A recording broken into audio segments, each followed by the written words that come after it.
Assalamualaikum warahmatullahi wabarakatuh. Baik anak-anak, hari ini kita akan belajar bersama dengan materi pola bilangan ya. Coba perhatikan di sini Ibu sudah punya gambar ya. Gambar titik-titik yang disusun dengan pola tertentu, dengan aturan tertentu ya. Nah, dari gambar ini kira-kira bisa nggak kalian kalau Ibu minta untuk menyusun titik-titik pada barisan yang berikutnya? Nah, jadi kira-kira gambar yang berikutnya ini akan seperti apa? Nah, coba dipikirkan dulu. Nah, kalau sudah, coba dicocokkan. Apakah gambar kalian itu seperti ini? Nah, kalau iya sama seperti itu, maka kalian berarti sudah paham pola yang ada pada susunan titik-titik yang ada di sini ya. Jadi polanya memang seperti ini. Jadi di sini ada 1 titik, kemudian di sini terdiri dari 7 titik, yang mana 7 titik itu dia disusunnya di sini 2, 3, 2. Kemudian di sini ada 19 titik disusunnya 3, 4, 5, 4, 3. Kemudian di sini 4, 5, 6, 7, 6, 5, 4 begitu ya. Berarti seterusnya nanti 5, 6, 7, 8, 6, 5, 4 begitu ya. Nah, jadi seperti itu polanya untuk gambar yang pertama. Kalau untuk gambar yang kedua ini jauh lebih mudah nak ya. Jadi gambar pertama ini ada bangun datar segi 3, kemudian yang kedua ini ada bangun datar segi 4, kemudian segi 5, kemudian segi 6, maka bangun yang berikutnya pastilah segi 7, segi 8 dan seterusnya. Jadi polanya seperti itu. Nah, kemudian kita ke gambar yang berikutnya. Di sini sudah ada denah perumahan.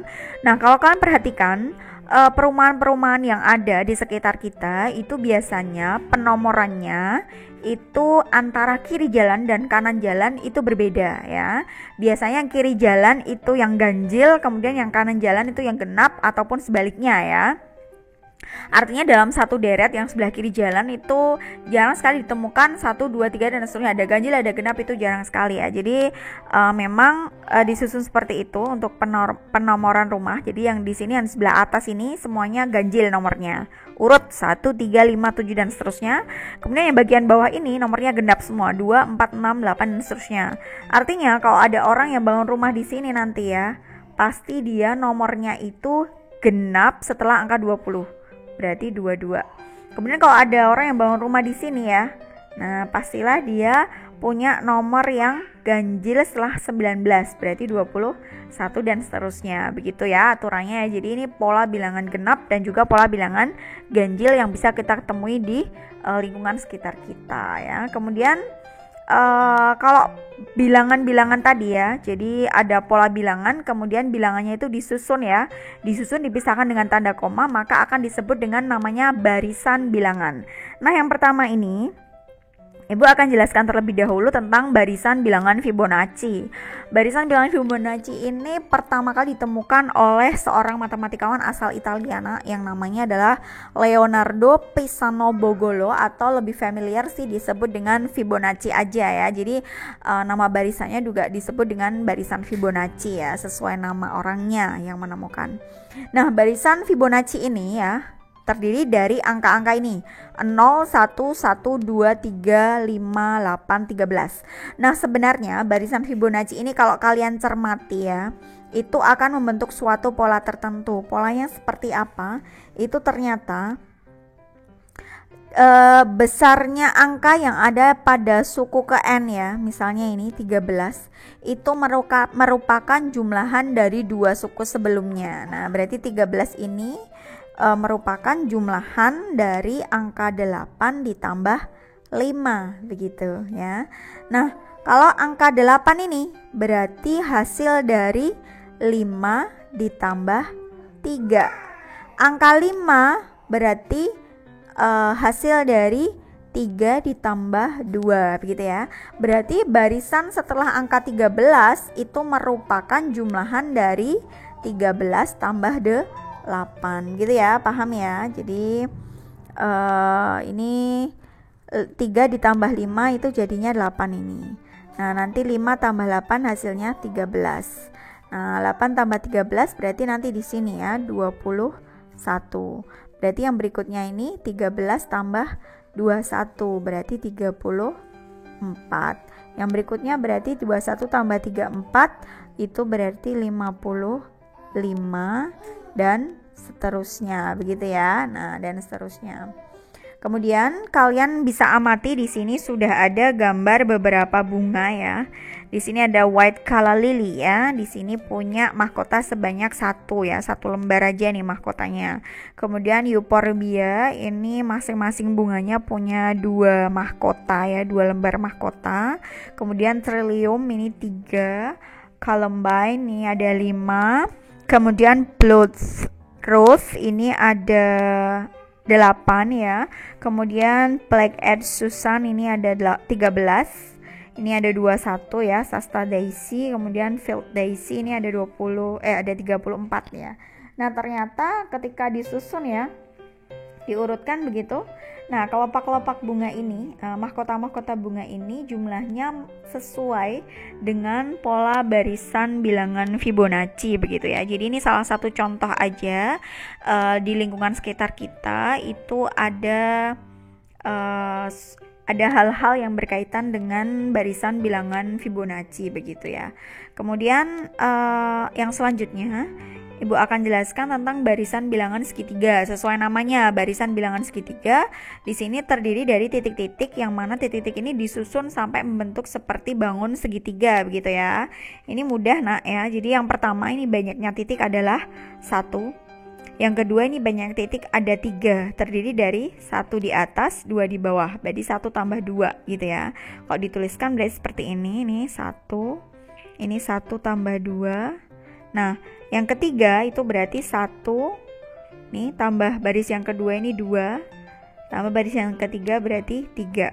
1 tambah 2 tambah 3 begini ya. Kemudian yang ini berarti 1 tambah baris keduanya 2 tambah 3 tambah 4. Nah, berarti ini dikatakan suku pertama yang satu ini. Suku pertama dilambangkan dengan U1. Suku kedua ini dilambangkan dengan U2. Ini U3, ini suku keempat. Nah, kalau dituliskan suku pertamanya ada 1, suku keduanya 3, suku ketiganya ada 1 tambah 2 tambah 3 berarti 6 titik. Kemudian ini 10 titik, berarti nanti suku kelimanya, nah itu pasti 1 tambah 2 titik bawahnya, tambah 3 titik bawahnya, tambah 4 titik bawahnya, tambah 5 titik bawahnya, begitu ya. Jadi akan ada berapa titik ini? 1 tambah 2 tambah 3 tambah 4 tambah 5, begitu ya. Ada 15 titik. Nah, kira-kira seperti ini pola dari barisan bilangan segitiga. Gampang ya. Nah, jadi kan nanti kalau misalnya ditanyakan suku ke 10 ya, tinggal 1 tambah 2 tambah 3 terus sampai 10 begitu ya. Kemudian kita ke barisan bilangan persegi panjang. Oh ya, maaf. Tadi suku ke N-nya Bu Dewi tuliskan sekalian. Ini nanti bisa disimpulkan bahwa rumus suku ke N-nya adalah setengah dikalikan N kali N plus 1. Nah, seperti ini. Jadi nanti misalnya saya mau mencari suku keempat ini tadi ya. Suku keempat, jawabannya kan 10 nih. Bisa dicari dengan menggunakan rumus ini ya. U4 berarti N-nya 4 setengah dikali 4 dikali 4 tambah 1 berarti 5. Nah, ini bisa kamu coret aja, ini 2 ini 1. Jadi 2 kali 5 ya 10. Sama kan ya? Nah, jadi seperti itu. Oke, untuk selanjutnya kita akan bahas barisan bilangan persegi panjang. Nah, di sini Bu sudah punya titik-titik yang disusun seperti ini ya, membentuk seperti bentuk bangun persegi panjang begitu ya. Nah, di sini kalau mau menentukan titik-titiknya ini kita tinggal gunakan aja konsep luas persegi panjang nah ya. Jadi anggap ini sebagai persegi panjang dengan panjangnya 1, lebarnya 1, panjangnya 2 begitu ya. Ini berarti lebarnya 2, panjangnya 3, berarti ada 6 titik. Ini ada 2 titik. Kemudian ini panjangnya 3, lebarnya 3, panjangnya 4, berarti totalnya ada 12 titik. Ini lebarnya ke sini 4, Nak, berarti kesananya 5, berarti ada 20 titik ya. Nah, begitu. Berarti ini untuk gambar selanjutnya kan ada berapa titik? Nah, berarti suku ke-6 ya. Ini dikatakan suku ke-6. Ini suku pertama, ini suku kedua U2, ini suku ketiga U3, ini suku keempat, berarti nanti suku kelimanya sudah pasti nanti lebarnya 5, panjangnya 6, begitu ya. Suku ke-6 berarti sudah pasti lebarnya 6, panjangnya 7, dan seterusnya, begitu ya. Nah, kalau dirumuskan menjadi rumus UN atau suku ke N ya. Nah, itu bisa dituliskan N kali N plus 1 ya, dari ini. N kali N plus 1 ya kan. Misal U1 berarti kan 1 kali N plus 1, 2.